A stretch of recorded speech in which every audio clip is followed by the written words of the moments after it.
My name is Jay Mosser, and I'm a pastor in the United States. It's morning over here, so I got up in the dark to join you, and it's a privilege to do so. And located in just south of Seattle, Washington, so 9 hours difference between us. And I have been privileged to be in a pastoral role for about 39 years. The first 20 years, I was in youth pastor, assistant pastor, associate pastor type roles, doing youth ministry and children's ministry, music ministry, a whole number of things. And then in my current context here for about 19 years, as in my only time ever as a senior pastor. And as we began here, of course, the only pastor, the only staff person. And so I want to speak very briefly, really 15 minutes, then Q&A, 15 minutes, and some more Q&A. That's going to be our format here. So be ready to kind of move along. But I'm after something very specific, and that's what I'm going to call the power of the next step. And I'm going to share slides here. All right, there we go. Good, good. So the power of the next step, really I'm after something very specific. And that is a way to think about where your church currently is or your ministry currently is and how to move it forward. And just a whole number of things that I get to talk about here with you. Why do I care about this topic? I am not a church growth or church revitalization expert in terms of knowing a whole lot. I don't propose that I'm that, but I care about this topic for a whole number of reasons. I grew up in a smaller church here in the U.S. that had connections with a church planting ministry. And so I grew up hearing stories mainly of rural churches that were typically smaller, typically struggling. And I got to know these church leaders through the years and care deeply about what's going on in their churches. So I would hear stories all along about people going through this business of planting a church or dealing with a stuck church, a stagnant church. And what do you do about this? And I ended up then in a youth pastor role very young. I was 19 years old when I was first hired as a youth pastor and discipled into ministry by a guy who was also pretty young. From there, I in my journey to seminary and so on, joined a church staff down in Portland, Oregon. And I was there just about 14 years. And during my time there, believe me, through no fault of my own, the church grew substantially. Numbers are irrelevant, really, but the church grew substantially. And so I got to watch from a staff person role what this looked like. Moving from one building to another building to another building and building a new building and shifts in ministry and a staff growing and a whole number of things that I got to be a part of. And then the third shift for me, that only served in 3 churches in my life, but the third shift then was from that larger and more enthusiastic context to come to what I'd call here a discouraged, stagnant church, much smaller. And that's the place where I began to have to think about this process of church revitalization. When I use those terms of smaller, discouraged, and stagnant, I'm not meaning to speak ill of the church that I currently now serve. Again, this was 19 years ago. Not bad people at all, but they had been through a very, very difficult decade of ministry. There had been some problems 10 years prior to my coming. A pastor had made some shifts in theology. The leaders had asked him to leave. He did. Half the people in the church were upset about that and they left. Then of the remaining people, half of them got discouraged and they left within a short period of time. And so a church that had been doing okay was cut in half twice. Subsequently, that remaining group was sued, lawsuit, by a neighbor for an amount that would have closed the church. And that took several years for the leaders who were still present to navigate time in court and time with lawyers. And that resolved just really shortly before my coming to serve this church. So when I say a smaller, discouraged, stagnant church, it wasn't stagnant from the sense of death. stagnant from the sense of sadness and difficulty and loss of vision. And so that's where I came in 2001. And I found myself needing to think then about, what do we do now? How do we move this group forward? We're here in the suburbs of a city, and we need to do something. And I've never done this before. So a whole number of things begin to churn through my mind. I spent a bit of time leaning on teaching from others from the book of Nehemiah. And I've given you a few slides here that, again, I'm not going to talk through all of them, but there's a process that you see represented in the story of Nehemiah that is similar to what I ended up doing too. Time to pray. Absolutely. Lord, what would you have? I remember sitting in that little building a number of times as I was preparing to preach, thinking, okay, there's going to be a small crowd, and here I am, and what am I supposed to do? How do I lead this group? I've never done this before. And Lord, I began to pray, Lord, fill this room. That was one of my early prayers. Lord, would you fill this room with people? I don't know how you're going to do it. It's a pretty ugly room, frankly, but fill this room with people. The chairs are old. The building looks dated. The carpet's old, colors. We don't have any money. Lord, fill this room with people. Lead us, show us. And so time to pray. Yes, a lot of that. Moments of decision. You go look at the book of Nehemiah. Of course, you can think about this in his context. There was a moment where Nehemiah prayed to the Lord, said to the king. You see that little expression in Nehemiah chapter 2. And you see Nehemiah arriving in Judah. Of course, you know the story, I trust, and his famous midnight ride, where he took the time to get a good look at what the circumstances were. And I had done some of that too, driving around town, trying to meet leaders in town, trying to meet other pastors in town, getting a good look at the circumstances as best I could, trying to talk to some of the older people to get a feel for some of the history and why it was the way it was. A bit of a midnight ride. I want to know what I'm dealing with here. And then the process of beginning to preach vision. And when I say preaching vision, in our context here, it wasn't about, we need to build a bigger church. We need to paint things, or though those things were important. What I began to preach about routinely, often, was the heart of God for the world, and the need of the lost people around us, and God's care for the nations, beginning in our own community. In fact, I preached on this often enough. I remember one gentleman who cornered me out in the parking lot after church and said, I keep hearing you preach about outreach and mission and things like this. Are you going to preach about anything else? And I said to him at one point, I probably will preach about something else once I think we're hearing this. So I spent a bit of time talking about God's vision, God's heart for the world, and why it matters that we love lost people. I talked about God's love for lost people a lot, let's just say. Nehemiah then, of course, in his context, he had to do something. It was time to build the wall. And I won't go through all of Nehemiah 6, but it's a story of people doing something. I'm a huge fan of doing something rather than nothing. I want you to hear that phrase from me a lot. I mean, don't just stand there. Don't just sit there. Do something. Forward movement. Take a step. Next step, I like to call it. And then, of course, both in chapter 3 of Nehemiah and in chapters 4 through 6 proper, you'll see opposition, naysayers, people saying, oh, come on. So in some cases, the nobles in Nehemiah 3 who didn't want to work.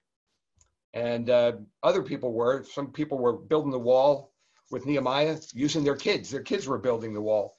But along the way, you find out that some people chose not to be involved. And those are realities, I realize. Well, a visit with Nehemiah. Okay, so moving ahead here quickly, where do we start? Well, I summarize a few things here. Certainly prayer, and I mentioned that and I believe it. I also spent some time evaluating my own motives. If I want this church to move forward, if I want to see this church revitalized, Lord, would you help me to You're the one who searches my heart. What am I after? Why do I want this place to come alive again? Is it because I want people to think I'm a great pastor? Is it I want to get rid of this ugly carpet? Really, what am I after? And that's a process of searching our own hearts to say, Lord, what's going on inside of me? And God, would you just fill me with a desire to see Christ lifted up? I don't want this to be about me. Anything good that happens, I really do want it to be about Christ and him. So evaluating my own motives. My fourth little bullet point there, dream. I am a fan of dreaming. I don't mean unrealistic dreams. I don't mean nonsense, but I love the questions that begin with what if. And along the way, when I started here, I was the only staff person. I was the secretary. You understand, some of you were in that role. I answered the phone. I typed up the bulletin for the week. I planned the songs. There were days I sat in my little office and the phone didn't ring once.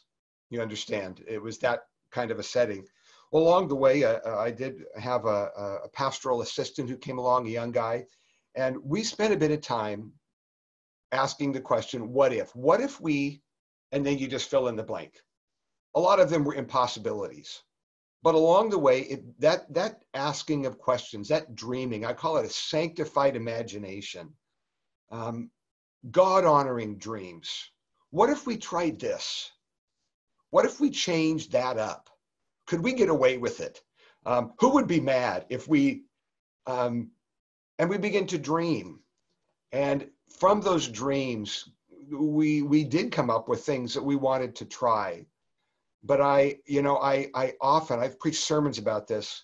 You remember the story in the Gospels about James and John asking Jesus, Lord, in your kingdom, we want to sit one at your right hand and one at your left. And how the other disciples got a little testy about this. And Jesus said to them, are you able to drink the cup that I'm going to drink? And they said, you remember famously, Lord, we are able. And well, of course, he said to sit at my right hand and my left. It's not mine to give. But, and often we, along with the other disciples, get on James and John and say, man, what are you thinking of? What kind of arrogance do you have? You're going to sit at his right hand, sit at his left. Yes, and I understand that. But at the same time, and hear me carefully here, I applaud those two young guys for daring to dream. We want to be difference makers. We do. And if we're going to ask big. So they did, and there was a dream, and I appreciate sanctified imagination. You should have some sanctified imagination. What would God do with this ministry? And then, of course, I suggest here, as you're dreaming, as you're praying, as you're starting somewhere, of course, you've got to do the basics. And I'm a preacher. I love to preach. I love to study. I wanted to do those things well. Now, a couple of things that are warnings to us, and I hope you'll hear these. I really get a hold of this, all right? You're not going to move a church forward if you do these two things. I consider these are big on the don't do this list, all right? You're not going to move a church forward by using shame. If you look at a place where a church is or ministry is, and you basically saying, my goodness, can you look at this place? The walls are torn down like Nehemiah. This place is a mess. Come on, people, how long have you been here? What's wrong with you all? Listen, you're not going to move that church forward. That's bad stuff. You're not going to build positivity and forward movement and vision based on negativity and shame. And if there's sin to be dealt with, you deal with issues of sin. But I'm saying, just talking about shaming people, it's not a good way to move people forward. If you look at Nehemiah and his pattern, yeah, there was a time to say, hey, the walls are broken down. But he didn't say, the walls are broken down and you people are idiots for not having fixed it. You understand the difference? He spoke reality, but he didn't shame them for that reality. There were reasons the walls were broken down. I couldn't come here to this current ministry and say, man, this place is kind of a mess. In a few minutes after we Q&A here, I'm going to give you specific examples of things that we needed to do here to move it forward. But I couldn't come here and say, you know what? This place is ugly. The carpet's ugly. There's a broken window over there. Why didn't you guys fix it? You're not going to move people forward by using shame. We're all aware that the Bible uses the analogy of God's people as sheep. And I think we're all aware enough about sheep to know that you don't drive sheep, you lead them. So if you're driving sheep, it's because you're the butcher. If you're leading them, it's because you're the shepherd. So be a good shepherd, lead the sheep, but you're not going to do it with shame. And then secondly, and this is a big one, I just had a conversation with one of our global partners in another country. We were talking about some of these things.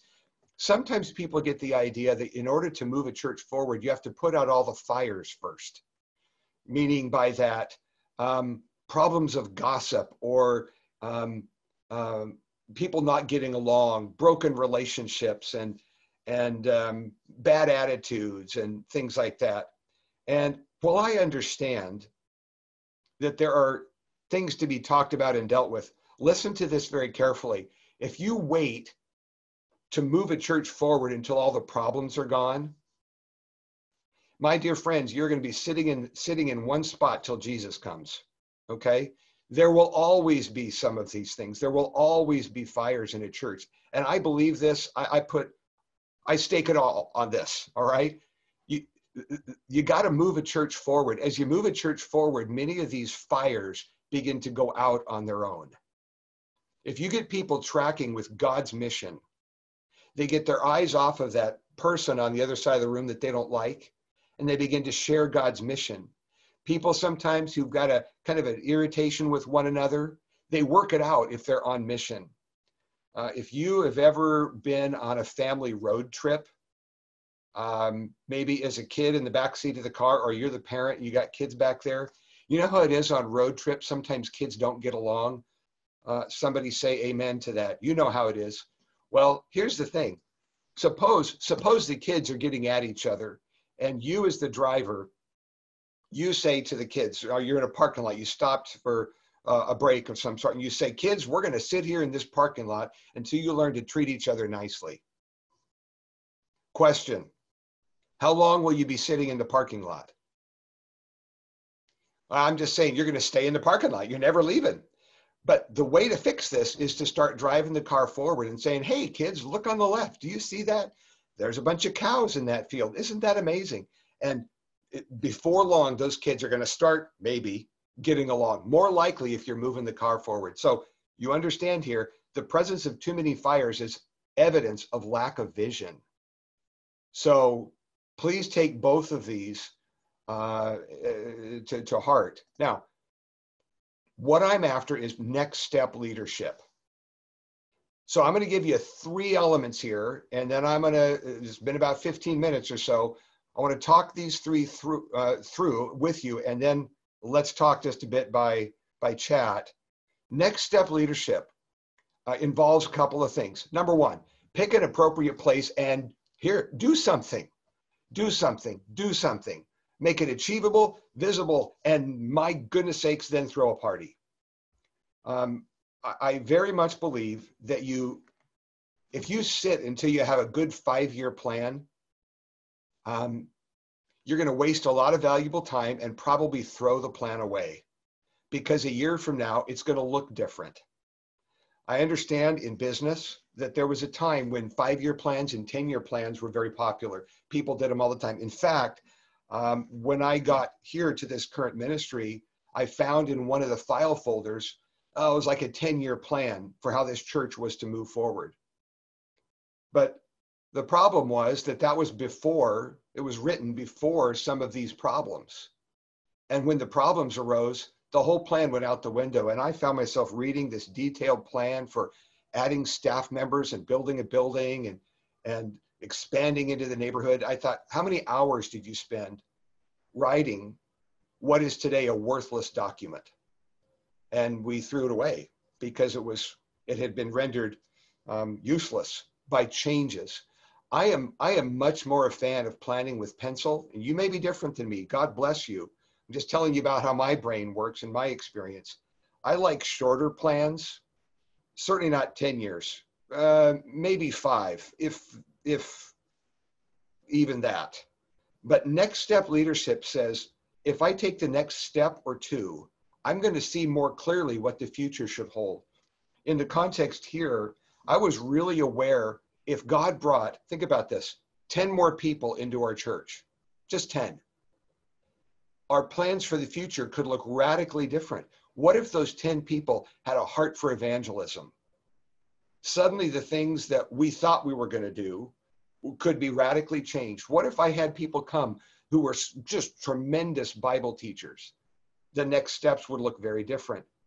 So I tend to think more in terms of shorter distance ahead and get busy, do something, and then see what it looks like from there.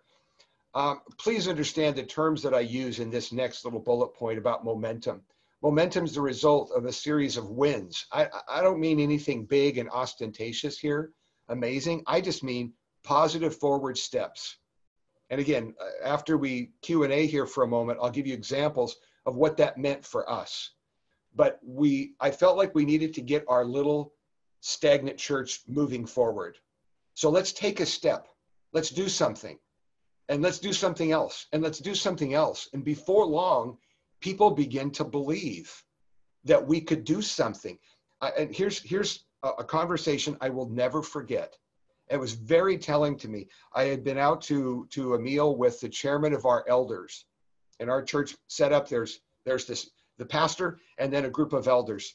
And out to I think for breakfast. And chairman of the elders afterwards, he began to see God at work here. And here's what he said to me. He said, Jay, I've always wanted to be in a place that God was using.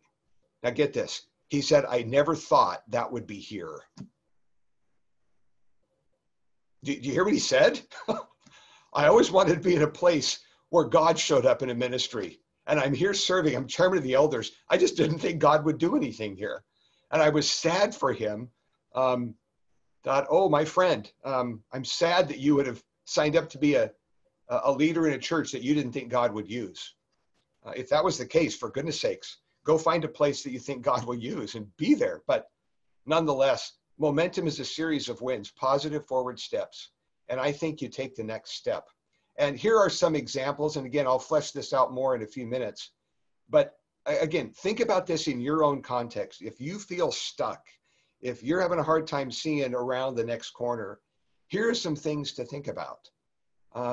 My goodness, can any of these work for you? I'm talking about a bulletin board, fixing something that's broken. In our context, that meant painting a bathroom wall. It's kind of ugly.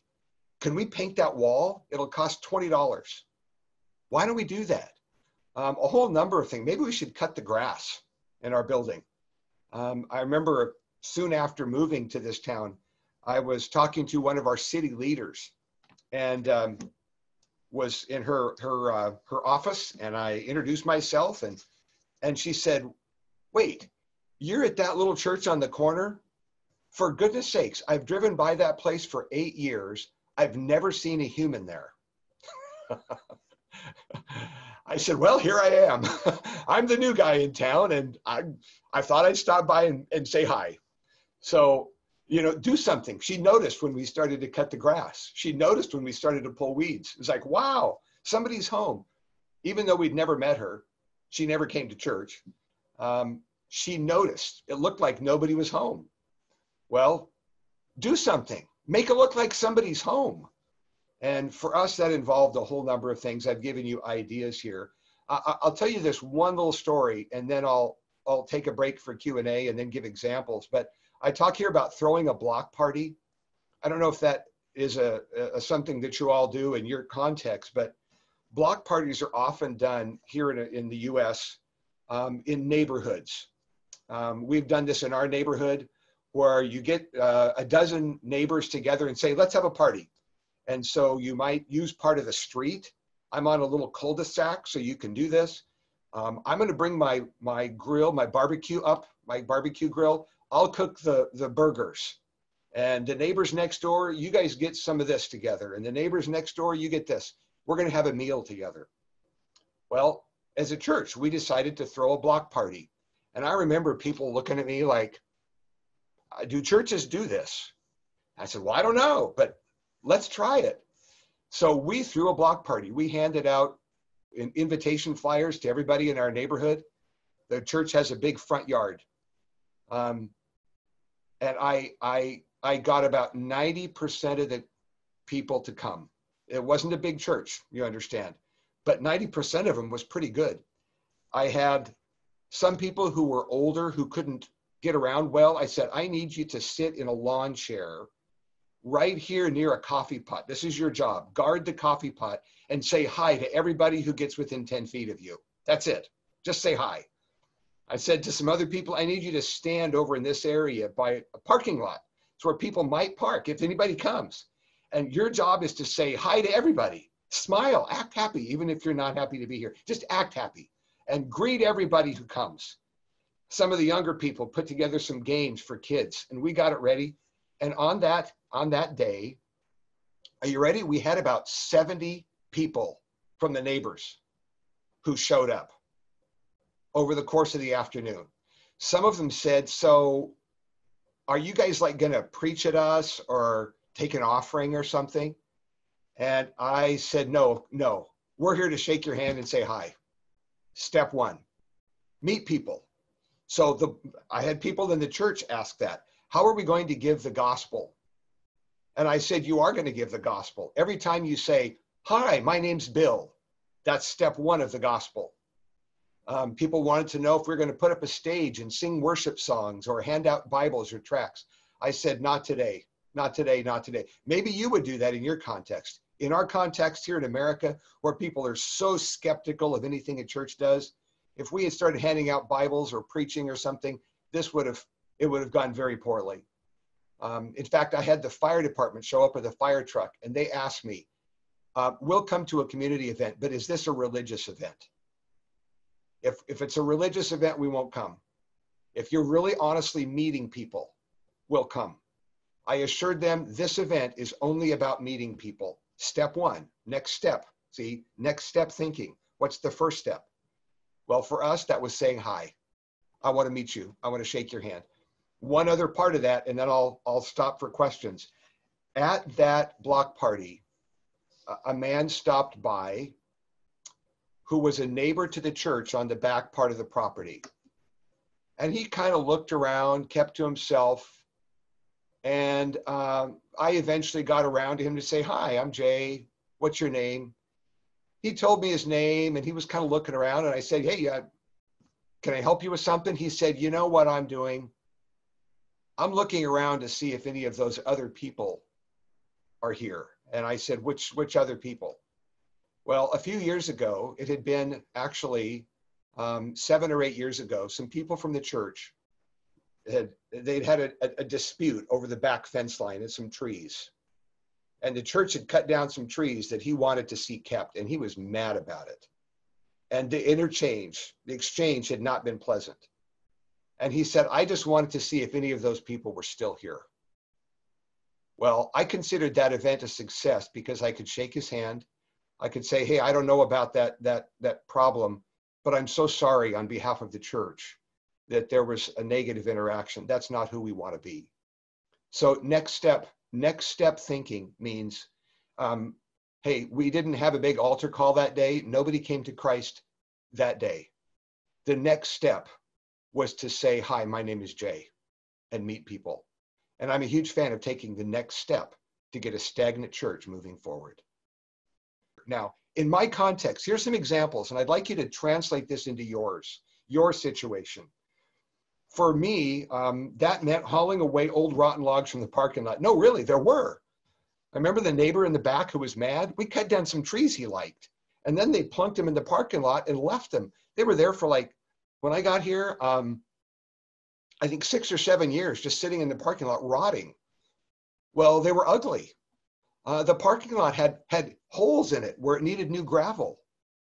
Here, the third one here, this was kind of a big deal for people. There were a certain number of people who came to worship service. And I don't know if y'all print bulletins, but that's what we were doing.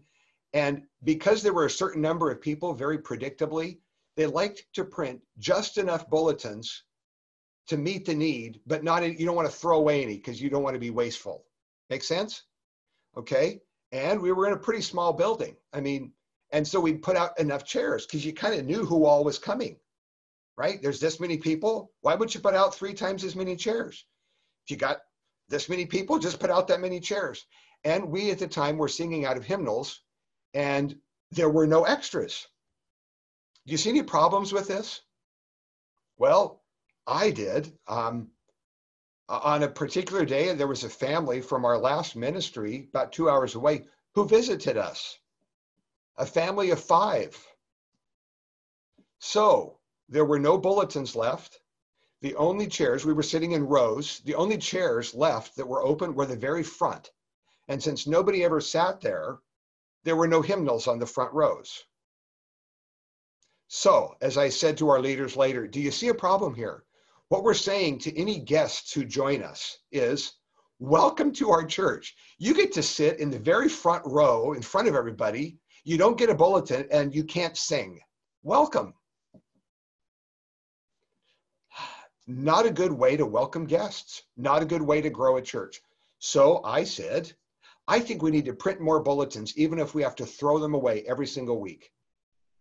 I think we need to add a couple more rows of chairs so that never again will some person come in who, for the first time and feel awkward because there's no place for them to sit. And this was a big deal because we didn't have a lot of money. We need to buy, think about big steps, 10 more hymnals. It was going to be $200. We need to raise money to buy 10 more hymnals so that we don't have to say to people again, welcome to our church, now don't sing. Well, these were next steps, not big, not revolutionary, but it began to say to our congregation, let's prepare for guests. What if God sent us people? Are we ready for them? The front doors of the church, yeah, they were delaminating. You understand? Coming apart. They were ugly. They were ugly.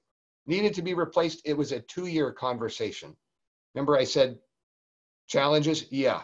It took 2 years to get the front doors replaced, but I was committed not to just doing it myself. So 2 years. Teaching people how to greet guests. No, really, I did that up front. I said, hey, folks, God is bringing a few people in from time to time. Here's what we need to do. We need to break away from the conversations with the people we already know and go over to the new people and say, hi, my name is Jay. Welcome. Do you live around here? Do you have a dog? Are these your kids? Conversation. Welcome. We need to be a welcoming place. So this was a big change because people get used to talking to the people they're used to talking to. And I said, I want us to be a place that when somebody comes in for the first time, right away, we get to, and when the sermon is done and we close with the last song, rather than talking to your buddies, your friends right away, I want you to look around, find somebody you don't know, go there first and say, welcome. So teaching people the basics. Okay, some comments on next steps. The third one in particular, church DNA. I believe in building church DNA, who we are. We're a church, we've written up a flyer on this. We're a church that believes in the and. We believe in edifying the saints and reaching new people. We believe in teaching. We believe in evangelism. We believe in global. We believe in local. And, not or. So that's some of our DNA. All right. Next slide. Then what do you do? It's not just about those first steps. Oh, I know. Here are other things then that we begin to shift into. You got to train leaders, teach them how to think. I'm a huge fan of, you can see behind me, I'm a book guy. All of our leaders, I like them reading books. I like our leadership teams learning. Oh boy, caring for dissenters. I tried hard. I mentioned here teaching enthusiastically and leading humbly. Man, I don't know everything. I wanted our congregation. I still want our congregation, though it's different now than it was then. I want them to know that I'm enthusiastic about Christ and the gospel, and I don't know it all. I understand that in some ministry contexts, some cultural contexts, leading boldly is important. It's okay to lead boldly, no problem with that. But you can lead strongly and be humble too.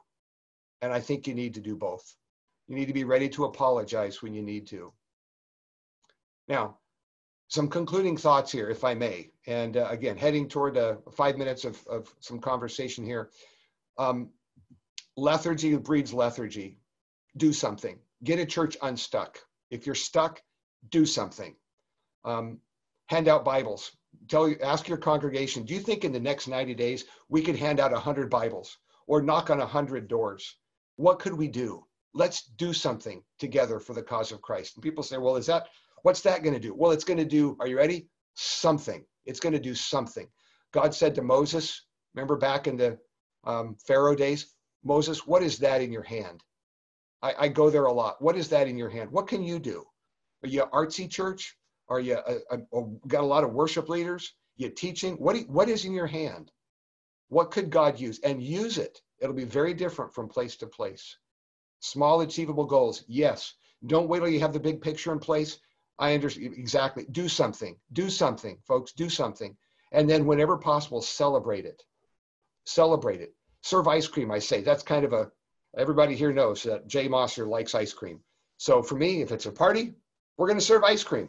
When something happens, if there's anything to celebrate, celebrate it. Hey, the other day we had this. We had a block party. This many people came. What a wonderful thing. Everybody, thank you so much for helping us with the block party. Did you see this conversation? How fun was that? Fun. Okay. Then if I may, some resources I suggest to you. There are a lot of good books. I'm a fan of Gary McIntosh, American writer, who's written a lot about church growth, turning churches around. I think I've read almost everything he's written. And here are some others. Yes, Tom Rainer, certainly a wonderful, wonderful book. And then I'm going to click. I'll come back to this if you like. All these are good to read. Michael Fletcher's book, I think, is out of print, but you can find it used. I have to still buy it used from different bookstores, written in by other people, I know, but you can, it's a good book. It's a good book. I will go here and then open the floor back up for just a couple of minutes of questions and answers. We have a few minutes left, not too many. But I would love to have you thinking about these things. Next steps this week, as you think about church revitalization, before you come up with a whole plan. And coming up with a whole plan might be good. But along the way, as you're thinking about that big picture plan, listen, do something. Something. Move your church forward. Try something. Take a risk. Small, achievable, celebrate-oriented steps, I think will put you in a better position to lead a church forward. Try something. What are you dreaming about? So there you go. Q&A, I'd love to think about this with you. Next step leadership means you don't have to know all the answers before you do something. Do something.